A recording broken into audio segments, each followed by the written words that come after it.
This is David Bernstein from the Fredcast. For Interbike TV, we're live from the show floor with Michael Brown. He's the brand manager for Trek mountain bikes, and we're standing in front of the Remedy. Now, this is a carbon fiber mountain bike. Tell me a little bit about that, because I think some people may have some reservations. Yeah, they do. I think so. You know, we've had carbon fiber bikes for a long time in the top fuel and the Fuel AX categories, and we kind of feel like there was a rush in the marketplace to bring carbon fiber to all mountain bikes. We know, we have great history with carbon fiber, one of the leaders in the industry. In fact, I consider us the leader in the industry. And we knew that carbon has infinite possibilities. Sure. We also know that there's a right material for the right application. All mountain, greater speeds, bigger hits, faster rocks coming at your down tube, that kind of thing. We knew that something more needed to be developed. So we developed the new Remedy OCLV carbon frame, and it has a technology in it called carbon armor. And carbon armor is unique in that it has a unique orientation of the fibers, a unique layup procedure, and it also has the carbon armor shield on the underside of the down tube as well.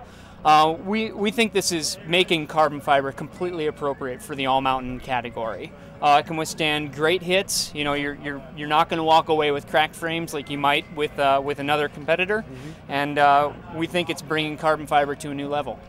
So by using carbon fiber in an all-mountain bike, what kinds of benefits is the rider going to experience?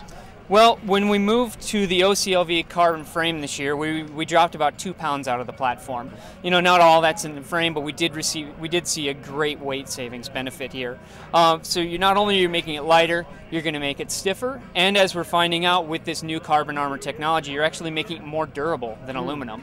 So I think all those three things are very compelling reasons to hop on board the Remedy this year. So I think people might be a little bit surprised to find out that you're talking about a more durable frame than an aluminum frame. Yes, yeah, we've done a lot of testing. In fact, we looked at what Boeing's done, okay. And they've set a type of test where they measure the impact of birds hitting fuselage.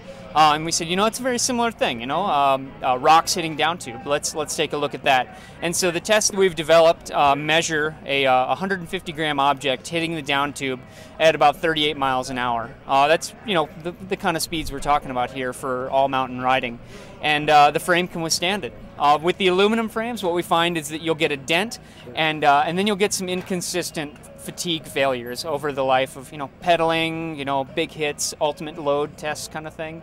Yeah. But with the OCLV carbon fiber, it withstands it. Tell me about some of the other technologies that are in this bike. Well, the Remedy carries many of the technologies that are present throughout the Trek lineup: active braking pivot, full floater, and E2, and then also Evo rocker link. So we could start at the back with the ABP. What active braking pivot does, actually let's start with what it actually is.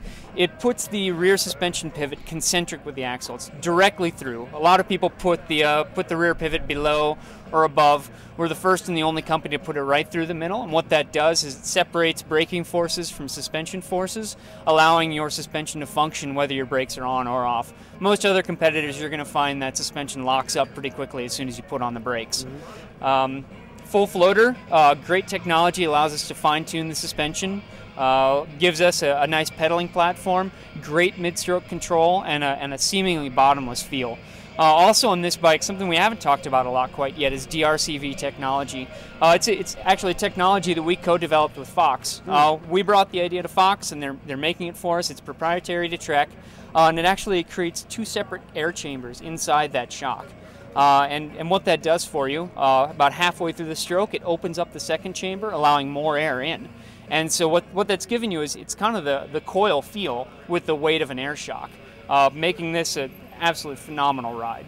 So that with full floater, tuning the suspension even more, it's definitely a leader in the all-mountain category. And you talked about the E2, so let's talk about that as well, up here on the front of the bike. I did, E2. That's a technology we've had for a number of years now. What that is it's a 1 1/8 bearing on the top and a 1.5 on the bottom.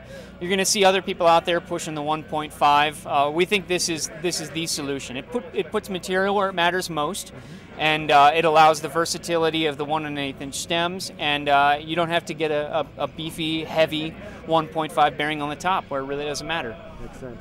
And what about the line? A number of models in the Remedy line? Yes, yes. We had Remedy in aluminum before. This year we have the Remedy 7 and the Remedy 8, and that's about 2,600 and about 3,800.